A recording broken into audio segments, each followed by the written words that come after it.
తాకట్టులో ఉన్న బంగారాన్ని విడిపించి కొనబడును. మీ బంగారాన్ని బాబీ గోల్డ్ బయర్స్ అదే రోజు ఆన్లైన్ ధరకు కొని అప్పటికప్పుడే డబ్బులు ఇవ్వబడును. Contact number 7093169898.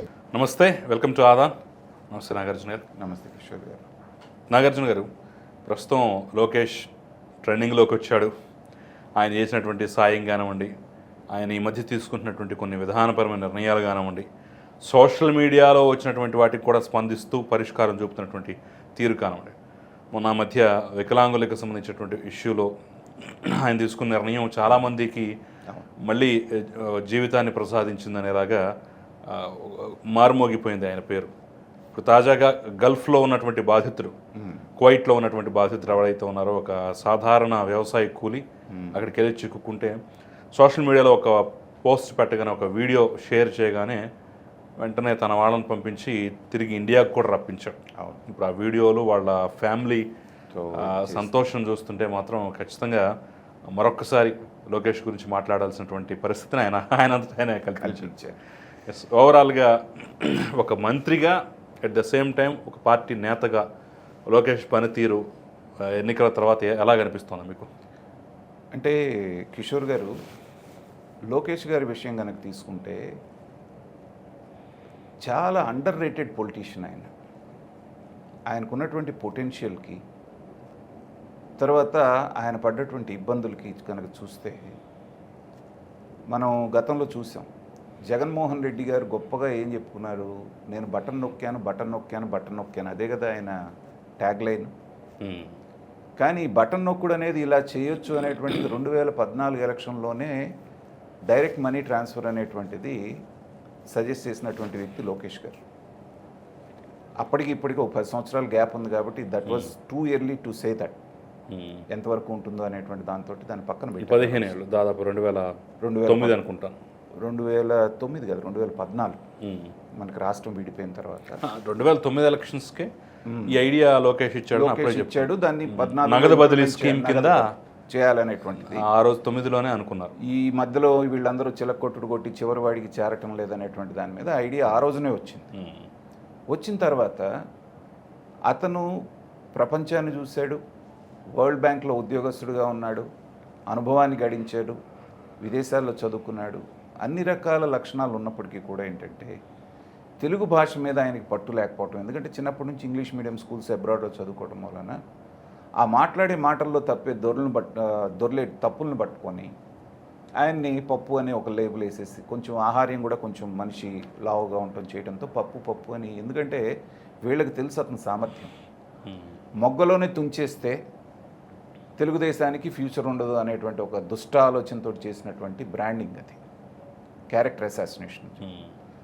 దాన్ని తట్టుకొని ఒక మినిస్టర్గా 2014-19 మధ్యన మనకు గనక గుర్తు చేసుకుంటే నరేగా ఫండ్స్ అని వచ్చేవి. చంద్రబాబు నాయుడు గారు ఈ రీకన్స్ట్రక్షన్ ఎలా చేయాలి, దీన్ని కొత్తగా ఏర్పడ్డ రాష్ట్రం అని ఆలోచిస్తున్నప్పుడు ఢిల్లీ వెళ్ళినప్పుడు ఏంటంటే ఈ నరేగా అనేది ఒకటి ఉంది, దాంట్లో మీరు ఇంత చేస్తే మేము ఇంత ఇస్తాం, దానికి లిమిట్ లేదు అనేటువంటి ఒక టెక్నికల్ పాయింట్ని పట్టుకొని కొన్ని వేల కోట్ల రూపాయలు తెచ్చుకోవడం జరిగింది. పనికి ఆహార పథకం అని మనం మామూలు భాషలో మాట్లాడతాం, మామూలుగా దాన్ని నరేగా అంటారు. దాని ద్వారా దాదాపు 24,000 కిలోమీటర్ల సిమెంట్ రోడ్స్, ఊరు మీరు ఆంధ్రప్రదేశ్లో ఏ పల్లె కన్నా వెళ్ళండి, సిమెంట్ రోడ్ లేని పల్లె ఉంది. అవును, అదంతా ఎగ్జిక్యూట్ చేసినటువంటిది ఈ నారా లోకేష్ గారు. తర్వాత డ్రింకింగ్ వాటర్ మీద కాన్సన్ట్రేట్ చేసి ఎక్కడికక్కడ ట్యాంకులు కట్టించి మీకు రక్షిత మంచినీటి పథకాలు అనేటువంటివి చేశారు. కానీ తెలుగుదేశానికి ఉన్న ఒక లోపం ఏంటంటే చేసింది కూడా చెప్పుకోవడం వీళ్ళకి సరిగ్గా రాదు. నిజంగా 24,000 కిలోమీటర్ల సిమెంట్ రోడ్స్ ప్రతి పల్లెకి అంటే నాకు తెలిసి ఇట్ వాజ్ ద రికార్డ్. ఖచ్చితంగా సెంట్రల్ గవర్నమెంట్ నుంచి అనేకమైనటువంటి అవార్డ్స్ వచ్చినాయి వాళ్ళ డిపార్ట్మెంట్కి కూడా. చేసిన ప్రజలు ఆ నవరత్నాలు అనేటువంటి భ్రమలో పడి పోవడం జరిగింది. అయితే ఎప్పుడైతే అధికారం కోల్పోయారో ఆ రోజున మినిస్టర్గా ఉన్నప్పుడు కూడా ఏమన్నారు, బ్యాక్ డోర్ నుంచి వచ్చారు, దొడ్డిదారి నుంచి సర్పంచ్గా కూడా గడవలోని మినిస్టర్ని చేశారు అని చెప్పేసి 2019లో ఎప్పుడైతే మంగళగిరిలో కూడా ఓడిపోయారో ఆ రోజు నుంచి నేనైతే చెప్పేది ఏంటంటే లోకేష్ 2.0 మనం చూస్తున్నాం. పాదయాత్ర మొదలుపెట్టిన దగ్గర నుంచి ముందు ఆయన ఆహార్యంలో షార్ప్నెస్ తెచ్చుకున్నాడు. బాడీలో. అక్కడి నుంచి తను ఒక ప్రయాణం చేసినటువంటి పద్ధతి కనుక చూస్తే మాలాంటి రాజకీయ విశ్లేషకులకి అదొక కేస్ స్టడీ లాగా పనికొస్తుంది. తనను తను మలుచుకున్నటువంటి పద్ధతి.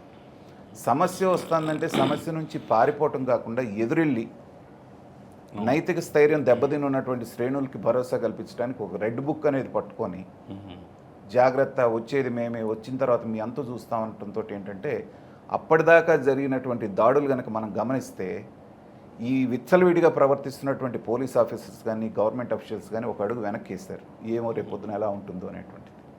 అక్కడి నుంచి అప్రతిహతంగా అతను పాదయాత్ర చేసుకున్నాడు. చంద్రబాబు నాయుడు గారిని లోపల పెట్టినప్పుడు ఢిల్లీలో ఉండి అతను నేషనల్ మీడియాలో మాట్లాడినటువంటి పద్ధతి, నేను జయప్రకాష్ నారాయణ గారిని కూడా ఒకసారి ఇంటర్వ్యూ చేశాను లోక్సత్తా ఆయన. లోకేష్ గారి మీద మీ అభిప్రాయం ఏంటని నేను అడిగినప్పుడు ఆయన చెప్పారు, నాకు పెద్దగా పరిచయం లేదు నాగార్జున గారు, కాకపోతే ఏంటంటే చంద్రబాబు నాయుడు గారిని అరెస్ట్ చేసినప్పుడు అతను నేషనల్ మీడియాకి వెళ్ళి అక్కడ మాట్లాడినటువంటి పద్ధతి చూసిన తర్వాత మాత్రం I was very much impressed. అతని దగ్గర సబ్జెక్టు ఉంది, గట్స్ ఉన్నాయని చెప్పేసి నేను రియలైజ్ అయ్యానండి అని చెప్పడం జరిగింది. సో నేషనల్ మీడియాని ఫేస్ చేయడం అనేది మహామహులకి చాలా కష్టమైనటువంటిది. కానీ ధైర్యంగా అతను ఎదుర్కొని మాట్లాడినటువంటిది, నిష్కర్షగా మాట్లాడిన పద్ధతి అందరికీ నచ్చింది. అధికారంలోకి వచ్చారు భయంకరమైన మెజారిటీతో. ఇక్కడ నుంచి అసలైనటువంటి పని స్టార్ట్ అవుతుంది. ఎందుకంటే అన్ని కళ్ళు కూడా చంద్రబాబు నాయుడు గారి మీద కంటే కూడా లోకేష్ మీద ఫోకస్ ఎక్కువ. అనుకున్న విధంగానే తను ప్రజా దర్బారాన్ని పెట్టడం, వచ్చిన ప్రతి ఒక్కళ్ళని ఓపిక్గా వాళ్ళ సమస్యలు ఏంటని తెలుసుకొని ఆ వచ్చినటువంటి అర్జీలని కన్సర్న్ డిపార్ట్మెంట్కి పంపించడం అనేటువంటిది జరుగుతోంది. అఫ్కోర్స్ ఇది అందరూ చేస్తారు అధికారంలోకి వచ్చిన మొదట్లో, కానీ ఇది చివరి వరకు కంటిన్యూ అవ్వాలని మనం కోరుకుందాం. ఎందుకంటే 60వ నెలలో కూడా ఇది జరగాలి.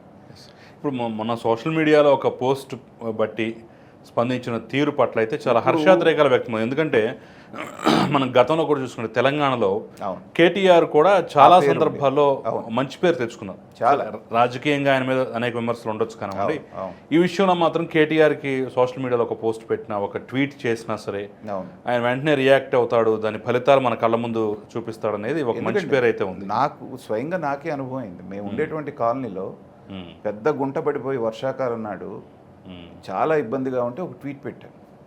మా బాబు ఒక ట్వీట్ పెట్టాడు. పెడితే కరెక్ట్గా 1 అవర్లో వచ్చేసారండి. 1 అవర్లో వచ్చి కంప్లీట్గా దాన్ని రిపేర్ చేయడం జరిగింది. సో నాయకుడు అనేటువంటి వాడు ప్రజలతో ఇప్పుడు అట్లా కనెక్ట్ అయి ఉండాలి.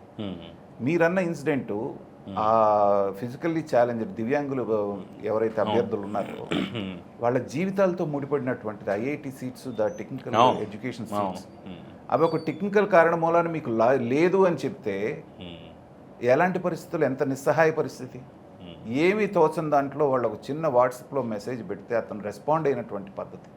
నాయకులు వాట్సాప్లో మెసేజ్కే జీవో ఇప్పించాడు. జీవో వెంటనే విత్ ఇన్ అవర్స్. మామూలుగా అయితే ఏంటంటే దాన్ని ఒక కన్సర్న్ డిపార్ట్మెంట్కి పంపించి వాడు సర్క్యులేషన్లో వచ్చి ఇదంతా రెడ్ టైపిజం మనకు తెలిసిందే, అదంత తొందరగా అయ్యేది కాదు.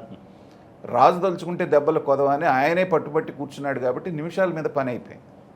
దాని మూలన ఒక 25 మంది, అది మామూలు వ్యక్తులు కూడా కాదు పాపం, వాళ్ళు దివ్యాంగులు, వాళ్ళకి ఏంటంటే అదే ఆధారం అవుతుంది వాడు.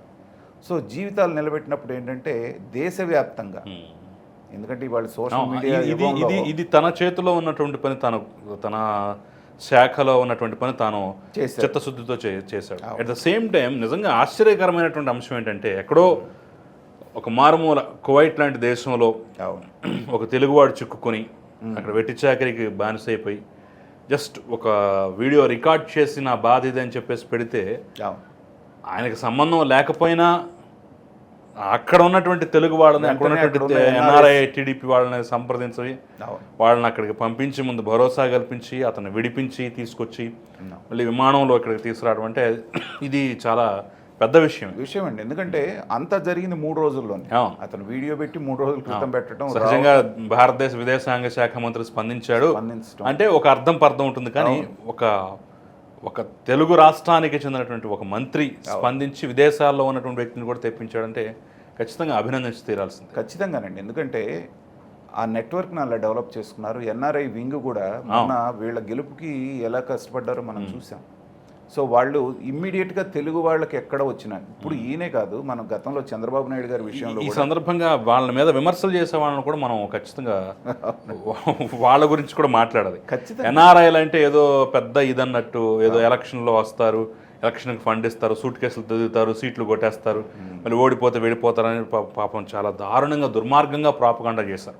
కానీ వాళ్ళ స్థాయిలో వాళ్ళు అక్కడ కూడా వాళ్ళకి నచ్చిన పార్టీకి సేవ చేస్తున్నారు. అదే కాదండి, వాళ్ళు చేసే అత్యుత్తమ సేవల్లో మనం మర్చిపోతుంది ఏంటంటే, తెలుగు వాళ్ళు ఎవరైనా అమెరికాకు వెళ్ళి దురదృష్టకరంగా ఎవరైనా చనిపోతే వాళ్ళ బాడీని ఇక్కడికి పంపించడంలో వాళ్ళ సేవ, ఎందుకంటే అక్కడ రకరకాలైనటువంటి రూల్స్ రెగ్యులేషన్స్ 100 రకాలు ఉంటాయి.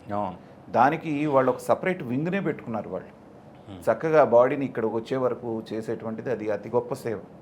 అట్లాగే ఈ విషయంలో అతని వీడియో చూస్తే మనసున్న ప్రతి ఒక్కడికి నరమానవుడు అనేటువంటి వాడు కనపడని ఎడారిలో ఆ గొర్రెల్ని మేకల్ని పెట్టుకొని అతను పడుతున్నటువంటి బాధ చూసిన తర్వాత నిమిషాల వ్యవధిలో గంటల వ్యవధిలో తీసుకున్నటువంటి నిర్ణయాలు, 3 రోజుల్లో అతను వచ్చి ఇండియాలో ల్యాండ్ అయినటువంటి పద్ధతి చూసినప్పుడు ఏంటంటే లీడర్ అంటే ఇలా కదా ఉండాలి అనేటువంటిది. గతంలో కూడా చంద్రబాబు నాయుడు గారి విషయంలో కూడా చూసాము.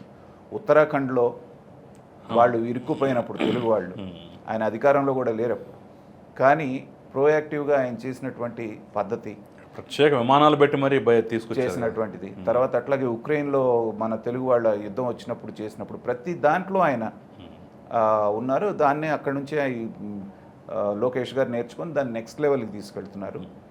ఇదే జోషు, ఇలాంటి పరిపాలనే ఈ 5 సంవత్సరాలు కొనసాగాలని చెప్పేసి లోకేష్ గారిని చూస్తున్నప్పుడు నాకు అనిపిస్తుంది ఏంటంటే, ఎన్టీ రామారావు గారు ఒక సందర్భంలో చెప్పారు, తెలుగుదేశం పార్టీ అనేటువంటిది నాతోటే పుట్టింది, నాతోటే పోతుంది, ఆ తర్వాత ఈ పార్టీ ఉండే అవకాశం లేదని స్వయంగా ఎన్టీ రామారావు గారు చెప్పారు. కానీ వరంలాగా చంద్రబాబు నాయుడు గారు ఆ పార్టీని ఇచ్చేయటం, మళ్ళీ ఒక 25 సంవత్సరాలు దగ్గర 25-30 సంవత్సరాలు ఆ లెగసీని కంటిన్యూ చేయడం జరిగింది.